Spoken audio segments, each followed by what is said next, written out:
Bienvenue sur le podcast d'Antoine, l'espace où on explore comment optimiser sa vie, son business, son bien-être. Un petit pas à la fois. Ici, on parle d'habitude, de mindset et d'indépendance pour vivre plus libre, plus fort. On y va. I'm gonna do a little learning session. What's the goal of the Anki app? It's basically understand how you learn. That you can understand the learning process. Yeah, it's about remindering basically. So what's the Anki app? Learning process about what is useful for our life and that's. So basically, it's about if you will increase. It's like a muscle, right? It's a channel technically, and then the channel get thicker and thicker. The credential, that means at the beginning he will ask you the same question. So that's the principle. I'm gonna show you a little bit. The great things now they embed. Here I have few topics I think are really important in post-labor. I think influence and persuasion is important. Emotional. Still good to do some mathematics, but you don't need to go deep dive because I still track knowledge about financial good, but the main element of financial are related to your own emotion or more than be. So I love this book for financial intelligence, but it's also holistic in a way. It's about health, happiness to apply. And by the way, I did a quiz on his book, Naval. You don't have to answer yeah. By the way, I will switch in French. So, okay guys, what we can discuss. Donc, on va parler de l'application, et ça paraît évident, de linéarité, en fait, sauf que les rappels doivent être sauf que les rappels sont, c'est-à-dire qu'on va au début, l'application vous demander de vous rappeler régulièrement. C'est vraiment la Bible pour vite vienne très rapidement en fait la question de travailler votre muscle du bonheur. Il vaut mieux lire des livres qui ont plus que 100 parce qu'ils ont été filtrés par le temps. Du coup, je reviendrai sur Naval. Donc je fais des encadrés dans des encadrés. Et je vais direct interrompre avec mon application qui est HWH. Donc ça vous permet en fait d'importer vos données et d'avoir une vue globale de là où vous en êtes au niveau de votre santé avec les données. Donc là, ça va permettre d'avoir une vue globale, par exemple le nombre de pas que vous faites, enfin voilà, des données qui pour moi. Ensuite, il y a le bonheur sur et l'indépendance financière, je crois. Sur la santé, on va essentiellement traquer un livre qui s'appelle Master Key, qui est que vous pouvez faire hebdomadairement. Là, ça c'est pour les données Apple. Il y a aussi une autre app qui est plus précise, et qui s'appelle How We. Elle vous permet vraiment avec des couleurs et des formes de comprendre chaque type d'émotion. Vous avez plutôt des émotions négatives et des émotions. Une braise ardente qu'on a. Du coup, là on est sur là c'est mes émotions, vous voyez. C'est Keymaster, c'est plus intéressant parce que Keymaster il va aller dans le détail. En fait, il va vous demander où vous en êtes dans votre bonheur. Ça c'est. Mais à la base, c'est quoi votre état de santé? C'est quoi au niveau de votre productivité? Comment vous utilisez votre temps? Quelle est votre efficience? Votre niveau de créativité, c'est-à-dire comment vous mettez des idées qui sont singulières finalement au service des autres, ou finalement qui créent la valeur pour vous et les autres. Pomodoro, la méthode, c'est donc moi je suis trop dans une activité où j'en décolle pas pendant 8 heures et alors je suis fatigué. Donc en fait ça c'est 4 minutes, vous pouvez même monter à 10 minutes, tant pis. L'idée c'est de ne pas avoir d'interruption et vous pouvez même mettre un label à chaque bloc des interruptions de 4 minutes et une fois qu'il y en a eu 4, donc 1, 2, 3, 4, chaque minute, 10 minutes, on va faire 25 minutes de focus et c'est beaucoup à ce moment-là, 2 heures de focus. C'est une template dans une template, donc c'est un chose. Je vais mettre par exemple relations que vous avez maintenant dans votre vie. Je peux mettre les mentors. On pourrait mettre 2 types de mentors. On pourrait mettre des mentors et des spirituels, je les appelle comme ça, ou virtuels, comme vous voulez. Comme on a des pères affectifs. À voir. Donc là, moi, je vais mettre. Il y a eu d'autres, hein, il y a eu même après, voilà, une fois qu'on a obtenu. Et voilà, et puis c'est plus moderne. Hein. Se banc dans le web, il y a eu même Ellie. Je vois pas vraiment. L'énergie, sinon, c'est beaucoup argent, mais il y a aussi des degrés de délit. Voilà. Il y a, oui, la chaîne de la vérité. Comment il s'appelle? Je trouve que dans le mouvement, l'équivalent du mouvement américain Passeport. Enfin, un Théophile Hélier, c'est ça, mais sauf que automatiser, créer un revenu qui n'est pas géographiquement. Voilà, on fera une review de comment ça a été. À la limite, ça, c'est pas grave, les États-Unis ont le même souci. On va pas faire de politique parce que je pense que c'est la politique, on a peu d'impact. Même si, disons que je fais 1 million de vues, vous donnez du contenu qui, pour votre individu, va vous permettre d'upgrader votre personnage. J'ai joué aux jeux vidéo comme un malade. Je veux dire, entre mater des mangas et voilà, jeux vidéo, j'ai bien passé. Par contre, ce qui est cool, c'est qu'on s'amuse bien, on développe son imaginaire, on développe même des skills, c'est un entraînement cérébral. Le problème, c'est la question du temps. Et du coup, on n'upgrade pas son caractère. Enfin, tout ça pour dire que c'est un autre débat. Voilà. L'idée ici, c'est de parler de développement personnel et des auteurs qui sont intéressants. Là, je les cite. Je vais peut-être faire, à mon avis, un tableau avec un rating pour ceux qui ne parlent pas bien anglais, vu que c'est. Bon, maintenant avec l'IA, tout ça va être traduit. Et je pense que les auteurs qui vont rester dans le game francophone, c'est des auteurs qui ont une vraie patte, qui ont amené leur vrai, ah, leur univers. Un Des Rupert, pour moi, un univers très fort. Un Seban, en fait, il est dans une niche spécifique qui est l'immobilier. Des choses plus généralistes auront beaucoup moins de pertinence. Après, il faut copier pour apprendre et pour devenir original. Du coup, Tony Robbins aura un petit rating avec, à mon avis, l'idée ce serait dans ma matrice qui est, en fait, Anthony Robbins, c'est un généraliste, c'est quelqu'un qui automatiquement, peut-être que la voix sera pas la même parce que là c'est ma voix. Je vais essayer de prendre ma voix et on va voir ce que ça donne. Et on parle du monde post-artificiel général, donc et donc on est dans une économie qui est en fait post-labor, qui est après. Alors quand les gens disent quel travail je peux garder, qu'est-ce qui va rester, tout ce qui est devant un ordinateur, c'est fini. Parce qu'on va faire des choses qu'elle ne saura pas faire.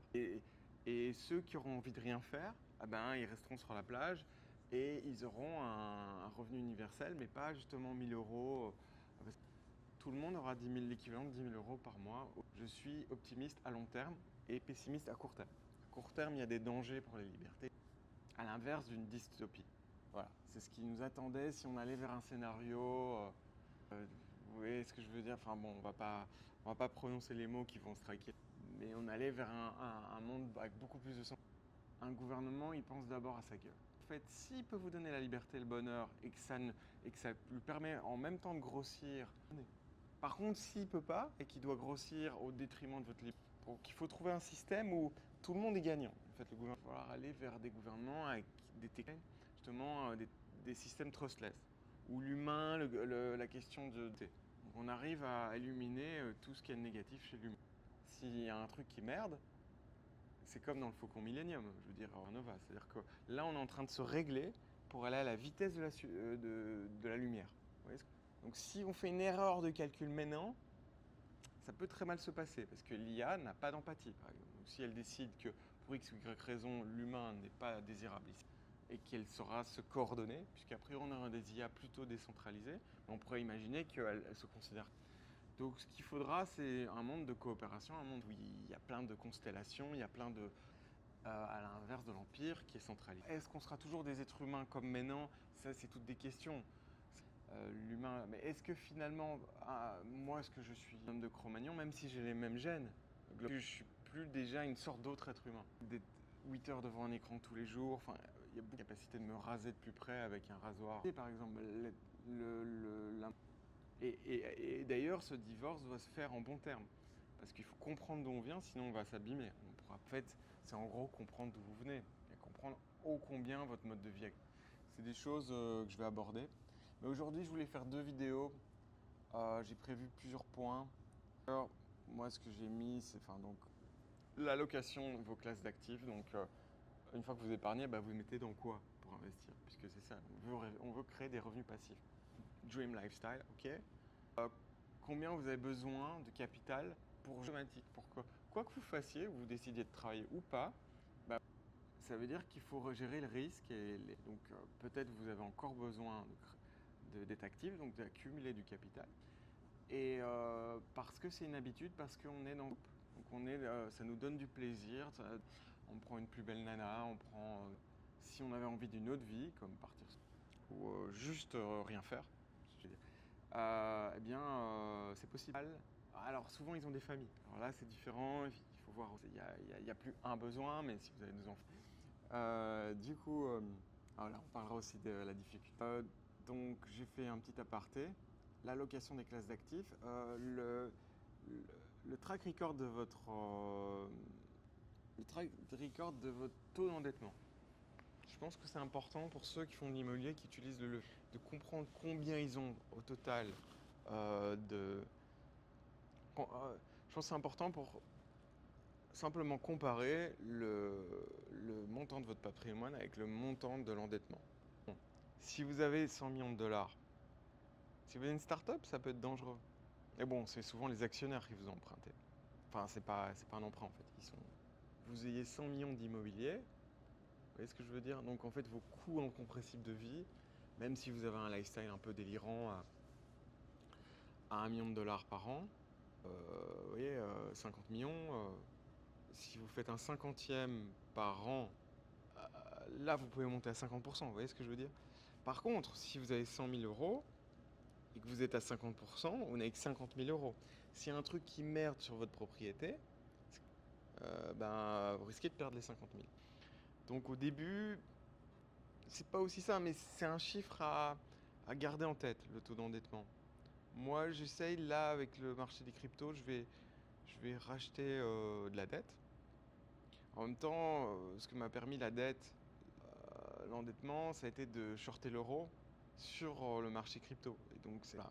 En plus, pour les Français, vous avez, évidemment, pas sur les profits non réalisés, évidemment, heureusement, parce que les États-Unis, avant l'arrivée de Trump, essayaient de mettre en place. Il y a en Belgique, par exemple, pour la Suisse, le plus clair de mon temps évolue en Belgique. Si vous n'êtes pas pro dessus, donc si vous avez acheté quelques bitcoins il y a très longtemps, ça coûtait 300 euros, même si vous avez mis d'ailleurs 20 000 euros de patrimoine et que vous n'avez pas touché, à l'heure actuelle, la Belgique ne va pas vous taxer. Alors si vous faites des allers-retours et du trading, et que c'est professionnel et que ça prend votre temps, alors c'est taxé comme un revenu professionnel. C'est ce que dit la loi en Belgique actuellement. Donc il y a techniquement une niche fiscale sur les cryptos, comme il y en a une sur l'immobilier. Du coup, le dernier paramètre, ça va être en inflation ajustée, l'évolution de votre asset. Ça, et donc c'est l'évolution de votre patrimoine. Là, j'ai fait un aparté pour... ça me rajeunit pas.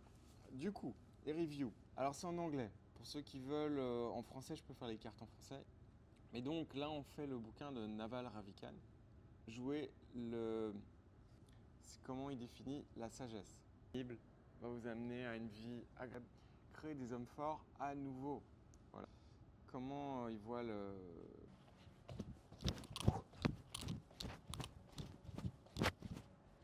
Comment Naval voit la fixation d'objectifs. Il voit ça comme comment il voit la chance, un coup de chance, et il arrive à garder, qui travaille très dur, et donc donc il y a les 2 approches. Alors lui, de mémoire, ce qu'il dit, c'est que on peut, c'est déjà une première chose, on peut grinder à fond. Soyez le meilleur à ce que vous faites. C'est pour ça que je suis en phase d'exploration. Et redéfinissez que vous soyez vraiment le meilleur à ce que vous faites. En fait, là, je ne sais pas si je suis le meilleur développement personnel holistique. C'est un peu particulier, le format est bon. Donc il y a plein d'éléments. Il y a plein d'éléments qui rentrent en ligne de compte. Et du coup, en fait, il vient sur l'idée, c'est qu'on a 2 diamants. Et le premier diamant, c'est une phase d'exploration une phase où on teste des trucs, même les idées les plus folles. Et donc on va très vite essayer d'avoir ce qu'on appelle un early film, utilisateur. Mon erreur, c'est par exemple, j'ai déjà filmé beaucoup de contenu, il n'est pas encore édité. Au moins j'aurai un feedback. Bon, après un feedback c'est pas assez, donc voilà, il faut avoir une dizaine de personnes et puis comprendre, ah ok, ça intéresse et du coup, dans le deuxième diamant, le concept de solution. Parce que pour vous, en fait, moi je suis en train de parler de comment j'ai solutionné mes problèmes. C'est-à-dire que j'étais quelqu'un de très taciturne, très dépressif. Je restais chez moi, je jouais aux jeux vidéo. Alors, en parlant, j'en ai encore. Et c'était dur, j'osais pas parler aux meufs. J'étais plutôt mimi, jeune, donc il n'y avait pas de raison, et plutôt intelligent, donc il n'y avait pas de raison que je puisse pas avoir une vie agréable. J'étais né dans un pays qui est la Belgique, qui est plutôt développé. Donc, et en fait, c'est là que vous voyez, il y a des traumas, il y a des choses à régler, il y a un, un reconditionnement, il y a aussi à mon avis, une forme d'éducation qui vient de la société, des parents et de l'école même, qui est pas, qui est plus adaptée et qui est pas efficace, qui ne fonctionne pas, qui peut même. On en parlera. Ça pourrait être un sujet de vidéo intéressant. Une école, je voulais devenir pilote. J'avais vraiment pilote, donc je commence à faire une école de prépa mathématiques. Un déficit de l'attention, j'arrive pas du tout.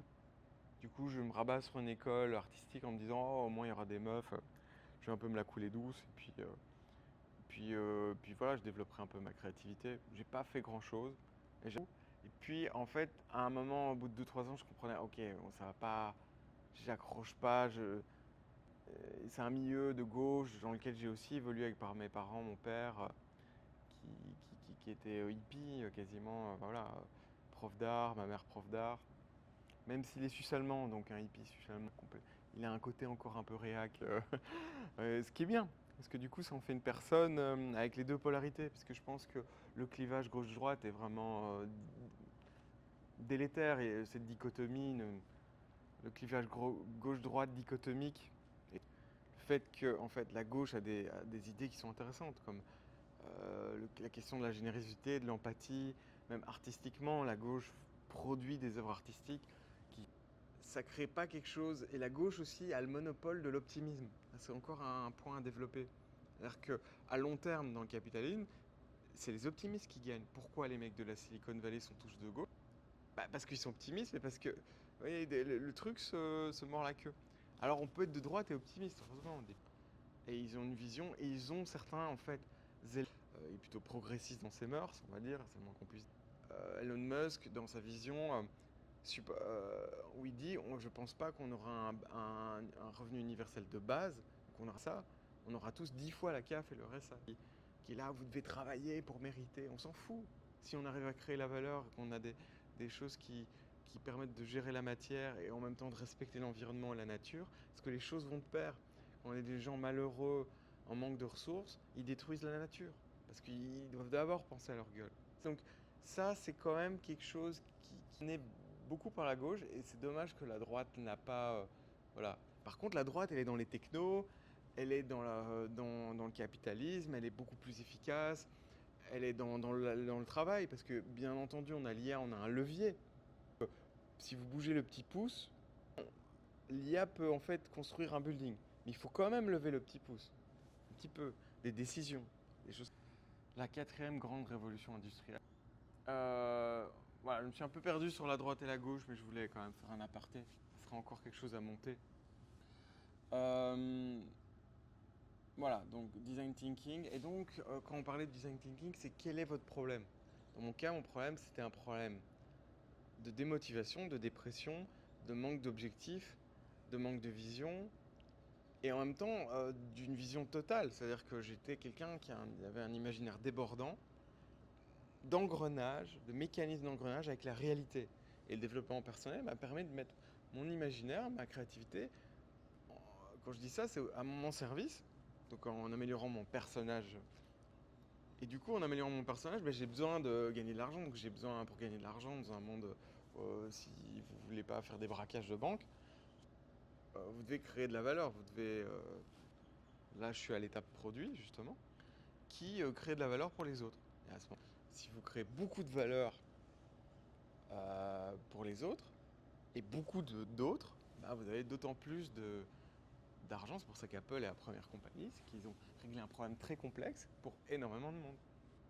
Et aussi, oui, c'est ça, quel prospect. Donc, ils sont dans la niche haute, donc des gens aisés financièrement. Et donc, moi, en fait, c'est ça. Je crois que je vais même dessiner le premier diamant comme beaucoup plus important que le deuxième, parce que une fois que vous avez compris le problème, la solution est beaucoup plus facile. La solution, vous pouvez presque demander à une IA, là, c'est une fois que vous mettez les bonnes datas, de- d'aller chercher les datas, d'aller demander à des gens ce qu'ils veulent pas dire. Donc, on va prendre la fenêtre de Jaori, le Secret Garden, le jardin secret. Est-ce que les gens veulent pas révéler? Et peut-être si vous êtes plus proche, qui vous ont de confiance, ils vont vous révéler. Et ça va vous permettre de voir des problèmes qui n'étaient pas révélés. Ou aller dans ce qu'on appelle la fenêtre l'angle invisible, c'est-à-dire ce que les gens ne savent pas sur eux-mêmes. Et que vous pouvez... Intéressant. Ou même dans la terra incognita, c'est-à-dire ce que eux ne voient pas, ni ils ne connaissent, qu'ils veulent bien révéler ou pas, même ce que les gens ne voient pas sur eux. Donc là, on est dans voilà, il n'y a même pas de feedback. Donc là, c'est très dur de voir, parce qu'en général, ça peut être une simple impression qui peut être fausse. Donc réussir à trouver quelque chose dans la terra incognita, ça vaut de l'or. Ça, voilà, ça c'était pour la fenêtre de Jaori. On va pas parler de la fenêtre de Burton en optique ou du cycle de Tytler. Bon, mais je vais aborder maintenant. Je vais faire quand même un tour du quiz. Ça tourne toujours, très bien. Alors le quiz sur l'éthique, toujours en anglais. Comment Socrate définit une bonne vie? L'examen personnel, la vérité, puisque la connaissance. Et l'examen personnel, donc ça inclut vos traumas, ça inclut I know nothing. On va voir ce qui va se passer avec Fossi. Enfin, là, je vais devoir en couper parce que ça va me... I know nothing. Et on sait que c'est un peu le pendant pour vous. Et c'est le cas aussi des gens dans les villages en Thaïlande. Et ça, c'est un vrai problème. C'est un mindset de peur, en fait. On essaye de contrôler les gens. Lie la politique et l'éthique. Ouais, la justice, donc impartiale. Même si le monde n'est pas juste, une famille là, on ne choisit même pas de naître tout court. Et voilà, mais si on n'a pas de égalité et égalité. Et c'est en fait, oui, c'est ça. Je crois que l'égalité, je crois qu'il faudrait remplacer par le mot justice. Comme disait d'ailleurs Robespierre, qui est la devise officielle de la France. La devise d'ailleurs, le mot.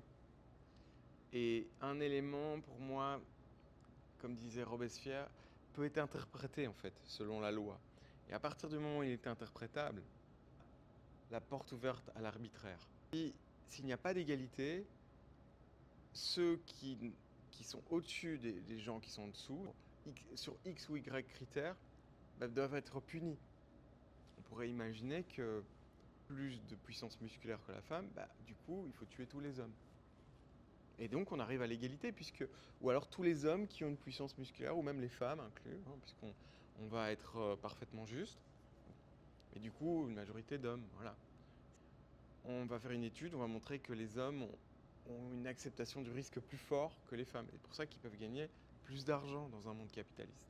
Alors, ou on change le monde capitaliste, ou on punit ceux qui prennent des risques. Un élément qui prête à... Moi, je préfère le mot justice.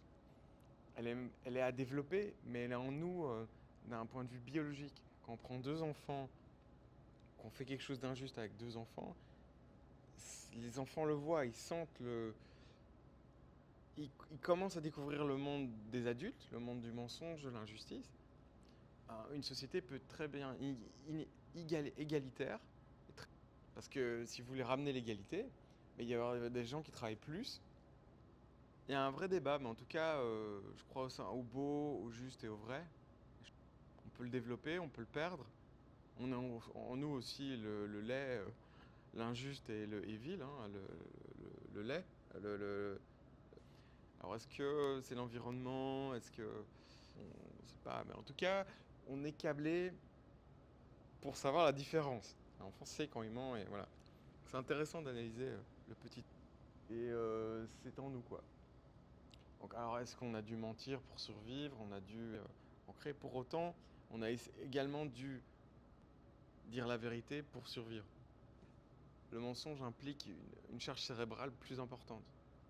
Un jeu d'acteur, une intelligence émotionnelle. Et on voit on voit les vidéos de chiens comme ça. Vous savez, quand les chiens ont...